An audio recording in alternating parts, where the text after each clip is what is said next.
Ketika kita bicara tentang rahmat, maka Rasulullah SAW pernah bersabda begini, budala'u ummati la yadkhulunal jannata bikathrati sholatin wala siyamin walakin yadkhulunaha bisalamatis sudur wasakha'in nufus warahmati li jami'il muslimin. Orang-orang terpilih dari umatku itu, mereka tidak masuk surga di lantaran banyaknya sholat dan banyaknya puasa. Bukan banyaknya ritual ibadah mahdoh yang sunnah-sunnah, bukan. Tapi mereka masuk surganya karena salamatus sudur, hati dada yang selalu bersikap positif dan lapang dan selalu memaafkan dan tidak memelihara satu sikap berburuk sangka kepada siapapun.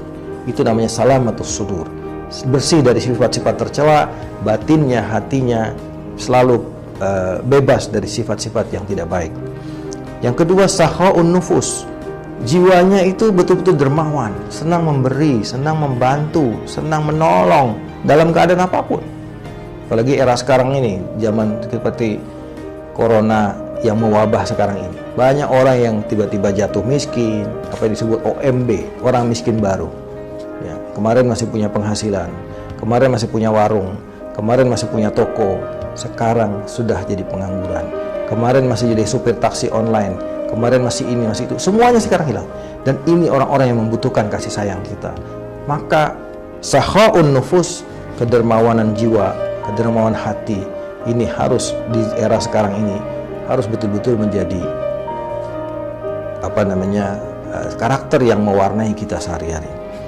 Dan yang ketiga yang menjadi ciri daripada orang-orang terpilih adalah ar-rahmati li jami'il muslimin, yaitu orang yang sifat kasih sayang kepada seluruh kaum muslimin, kepada sesama saudara seiman.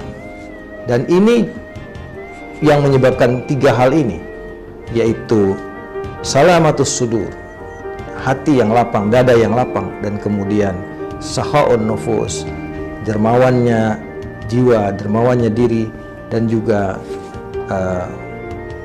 warahmati li jami'il muslimin, yaitu rasa kasih sayang kepada semua kaum muslimin yang mengantarkan mereka masuk ke surganya Allah Subhanahu wa ta'ala. Bukan banyaknya puasa, bukan banyaknya sholat, artinya yang sunnah-sunnah. Dalam hal ini kita patut mengambil satu ibrah, satu pelajaran dari kisah yang terjadi pada seorang khalifah Amirul Mukminin Umar bin Khattab radhiyallahu anhu. Satu malam beliau berjalan dan kemudian mendapati sekelompok orang-orang yang berkumpul, teman-teman. Ya, kalau bahasa anak sekarang lagi hongkong-kongko, kira-kira begitu. Anak-anak muda, ya. Sayyidina Umar tiba-tiba terbesit di hatinya kekhawatiran bahwa nanti ada pencuri yang datang kepada mereka. Lalu kemudian beliau bergegas kepada rumahnya Abdurrahman bin Auf. Abdurrahman bin Auf diketuk pintunya. Beliau menjawab, "Ada apa Amirul Mukminin malam-malam seperti ini?" "Begini, itu ada sekelompok orang yang berkumpul. Mereka sahabat, saling bercengkerama. Saya khawatir kalau mereka di situ nanti mereka menginap sama-sama, kemudian nanti tidur bareng-bareng di situ. Lalu ada pencuri datang dan kemudian berbuat sesuatu yang tidak baik kepada mereka. Ayo temani saya, kita pergi ke tempat sana." Apa yang dilakukan Sayyidina Umar bersama Sayyidina Abdurrahman bin Auf radhiyallahu anhuma berada di tempat perkumpulan itu tanpa mengganggunya dan menjaganya sampai fajar, sampai mereka tidur. Dan kemudian setelah waktu subuh, Sayyidina Umar membangunkan mereka, "Wahai orang-orang yang ada di sini, bangunlah, sholatlah." Dan kemudian sampai mereka kemudian bergerak untuk sholat pergi, barulah Sayyidina Umar bisa kembali. Betapa seorang Amirul Mukminin mau melakukan perbuatan ini, rela untuk begadang hanya untuk menjaga mereka-mereka yang sedang bersenang-senang berkumpul bersama para sahabatnya, takut ketiduran dan takut ada pencuri yang datang ke sana. Betapa rahmatnya begitu besar pada diri seorang Khalifah Umar bin Khattab, sehingga dari situ kemudian Sayyidina Umar betul-betul memiliki jiwa kepemimpinan yang luar biasa. Termasuk diantaranya adalah jiwa kasih sayang yang sangat besar kepada rakyatnya, sampai demikian adanya. Inilah contoh yang perlu kita teladani dalam perjalanan para pendahulu kita, dan jadikanlah ini sebagai inspirasi bagi kita. Sudah seberapa jauh kita menerapkan kasih sayang ini dalam kehidupan kita? Janganlah kita orang yang berorientasi kepada diri sendiri, menyenangkan diri sendiri, tapi lupa bahwa kita patut berbagi kasih sayang kepada sesama. Kasih sayang itu bahkan Allah masih simpan 99 nanti di akhirat. Allah baru turunkan satu kasih sayang dari 100 kasih sayang.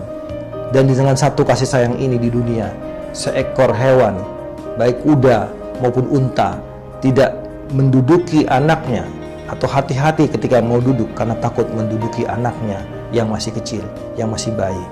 Demikian kasih sayang.